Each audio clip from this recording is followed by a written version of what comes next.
अन्याय है बुद्धिस्ट लोगों के साथ में कि जहाँ बुद्ध भगवान ज्ञान प्राप्त हुआ वो स्थानीय बुद्धिस्ट के हाथ में नहीं है। पहली बार बुद्धिस्ट का सेक्रेटरी बनाया था, हम यहाँ पे सेक्रेटरी रहा तो इसलिए विकास का काम किए। तो हम जानते हैं कि जितना डोनेशन आता है अंदर में स्टाफ में भी बुद्धिस्ट नहीं है वाला लड़के लोग हैं, वो रिकॉर्ड में भी बुद्धिस्ट नहीं है। वो डोनेशन जेब में भरता है, किसी का 20 गाड़ी घूम रहा है, बस है 20 बस, किसी का बड़ा बड़ा बंगला है, किसी का दवाखाना है, माने ये लूटने के लिए इधर बैठा हुआ है कपड़ा पहन के।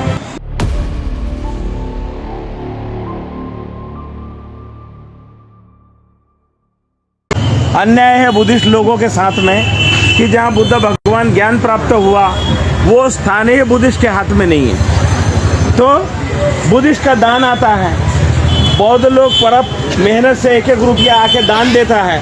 काय के लिए देता है कि यहाँ से बुद्ध धम्म का प्रचार हो, यहाँ से बुद्ध धम्म का किताबें लोगों को जाए, बुद्ध का उपदेश फैले। यहाँ कोई आ गया तो उसको खाना मिले, कोई 2-4 लामा गुरु आ गया तो उसको खाना मिले। ये कमेटी किसी को खाना भी नहीं देती, अगर हम जाए तो हमको भी खाना नहीं मिलेगा वहाँ। तो आपका डोनेशन जो है वो खाना भी नहीं देता है, आपको वहाँ पर सम्मान भी नहीं देता है, आपका सुरक्षा भी नहीं देता है, तो आपका डोनेशन जाता कहाँ है। हम सेक्रेटरी थे यहाँ पे 6 साल तक के, 3 साल सेक्रेटरी थे, 6 साल प्रमुख थे, क्योंकि लड़ाई लड़के 18 महीना हमारे लोग दिल्ली में जंतर मंतर धरना दिया था। पहली बार बुद्धिस्ट का सेक्रेटरी बनाया था, हम यहाँ पे सेक्रेटरी रहा तो इसलिए विकास के काम किए। तो हम जानते हैं कि जितना डोनेशन आता है अंदर में स्टाफ में भी बुद्धिस्ट नहीं है। जब स्टाफ का आपका मंदिर का झाड़ू लगाने वाला बुद्धिस्ट नहीं होगा तो आपको कहाँ न्याय मिलेगा। वहाँ पर बुद्धिस्ट भी नहीं, अंदर झाड़ू लगाने वाला भी बुद्धिस्ट नहीं है, जो है वो अपने को हिंदू बोलता है। तो ये बहुत बड़ा अत्याचार है। दिखाने के लिए उधर 3-4 अंदर कपड़ा वपड़ा पहना रहा है, वो सब नालंदा का पढ़ने वाला लड़के लोग हैं, वो रिकॉर्ड में भी बुद्धिस्ट नहीं है। वो डोनेशन जेब में भरता है, किसी का 20 गाड़ी घूम रहा है, बस है 20 बस, किसी का बड़ा बड़ा बंगला है, किसी का दवाखाना है, माने ये लूटने के लिए इधर बैठा हुआ है कपड़ा पहन के। ये लोग रियल में बुद्धिस्ट नहीं है। एक तो इसमें कहा ऐसे भी एक उसका बहन का शादी था तो पंडित बोला, ब्राह्मण पंडित बोला कि कपड़े उतार के बैठो, धोती लगा के बैठा है। तो कोई भी गुरु होगा तो धोती लगा के बैठ सकता है, गुरु तो गुरु होता है। तो ये पूरा लूट का अड्डा है। विदेशी आएगा तो उसको बड़ा सम्मान के साथ ले जाएगा, हम भारतीय लोगों को धक्के मारते हैं। पुलिस लोग जो है इसमें लेडीज़ लड़की लोग जो है वो रील बनाते हैं, उधर डांस वांस करते हैं, रील बनाते हैं वो लड़की लोग, बस तो खाते हैं रहते हैं। ये पोखरा में तालाब पहले मछली था, बहुत मछली था, देखा होगा आप लोगों ने, अभी मछली दिखाई देता है, सब ये लोग खा गया। हम लोग रात में बैठने को, उधर में मेडिटेशन करने को परमिशन नहीं है। लेडीज़ पुलिस और जेंट्स पुलिस उसके अंदर भरा हुआ है, तो हमारा कहाँ बुद्धिस्ट का सुरक्षा है, कहाँ बुद्धिस्ट को न्याय है। तो इसलिए हम लोगों को मुंह खोलने का ज़रूरी पड़ा। 2 साल से हम लोगों को जगाने के लिए काम कर रहे हैं। वो हमारा लामा जी, हम ये सब पूरा अलग अलग राज्यों में मीटिंग करके 2 साल से तैयारी कर रहा था। सरकार को बता रहा है, सबको बता रहा है, कोई सुन नहीं रहा है। इसलिए अंत में हम लोगों को ये भूख हड़ताल का कदम उठाना पड़ा। तो अभी ये आज 7वां दिन है। इसमें हमारा 2-3 गुरुजी तो पानी बिल्कुल नहीं पीने की वजह से होते एकदम सीरियस हो गया। तो हम कल मुख्यमंत्री के वहाँ गया है, चीफ सेक्रेटरी के वहाँ गया है। वो लोग बोलता है वो जिलाधिकारी गया है ना, वो जिलाधिकारी गया का मामला है, हमारा मामला नहीं है। तो मैं बोला जब गया का जिला में कोई सुनेगा नहीं तो केंद्र में तो हमको आना पड़ेगा, सरकार के पास बात रखना पड़ेगा। तुम इधर वाला बोलेगा वो हमारा जिम्मेवारी नहीं, ये बोलेगा हमारा जिम्मेवारी नहीं। लेकिन ये तो दुनिया का स्थान है ना, ये दुनिया के बुद्धिस्ट लोगों का स्थान है, ये वर्ल्ड हेरिटेज साइट है।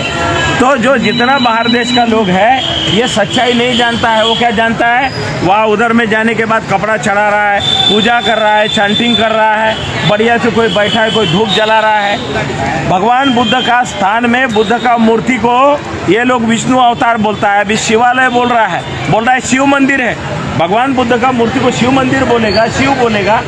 तो तो ये संस्कृत के नाम तो बदल करके पहली शताब्दी में क्या हुआ, बुद्ध चरित्र नाम का संस्कृत का ग्रंथ है। महाकवि अश्वघोष ने बुद्ध का 1000 नाम बनाया था। वो 1000 नाम से पहले महाराजा अशोक तो 84,000 स्थान बनाया है। तो क्या किया ये महाकवि अश्वघोष, संस्कृत में बनाया किताब। पहले पाली भाषा था, पाली भाषा से बदल के संस्कृत में बनाया, तो बुद्ध का 1000 नाम बना दिया।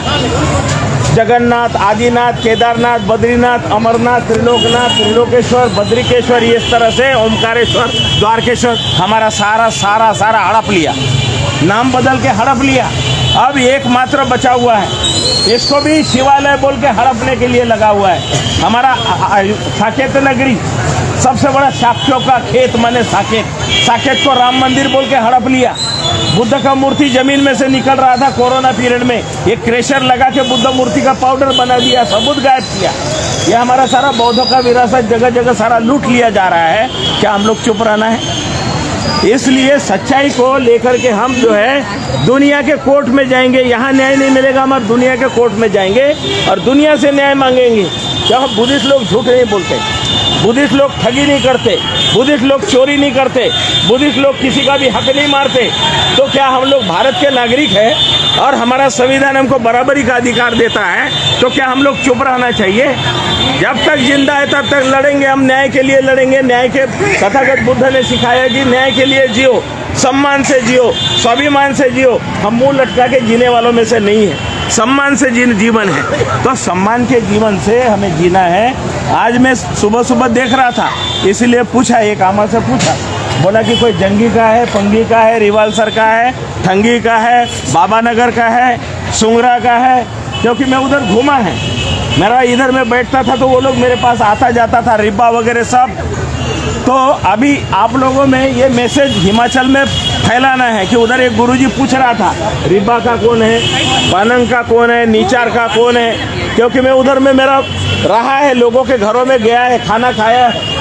यहाँ रहते समय में मेरा एक बहुत अच्छा भरोसा करके मेरे को बोलते थे गुरुजी हमारे गांव में आओ, हम गया है, लेकिन आपका उत्तर किन्नौर में नहीं गया है, आपका जो रेकंग पीओ में 2-3-4 बार गया है। तो ये संदेश जो है सब पूरा घर घर फैलना चाहिए, क्योंकि पहाड़ी एरिया है, संपर्क बहुत कम है। तो इसलिए पहाड़ों में भी आपके पास मोबाइल, व्हाट्सएप है, तो बोलो कि बुद्ध गया में इस तरह का चल रहा है, कोई आके बैठना चाहे बैठो, नहीं आ सकता है तो किसी दूसरे को भेजो, जिसके पास अगर कोई सहायता करना है, जैसे भी करना है वैसे करो। ये अब आंदोलन जंग जारी है, हम अन्याय को सहन नहीं करेंगे, बर्दाश्त नहीं करेंगे। तो इसलिए तमाम सभी हमारे जितने भी गुरु लोग हैं, रिम्पोचे है, लामा है, हमारे टुल्कू है, भिक्षु है, भिक्षुनी है, सभी लोगों के लिए देश विदेश सब जगह ये बात फैलाना है, क्योंकि भाषा अलग अलग होने से हमारा संदेश पहुंचने में दिक्कत हो रहा है। एक भाषा होता तो तुरंत फैल गया होता।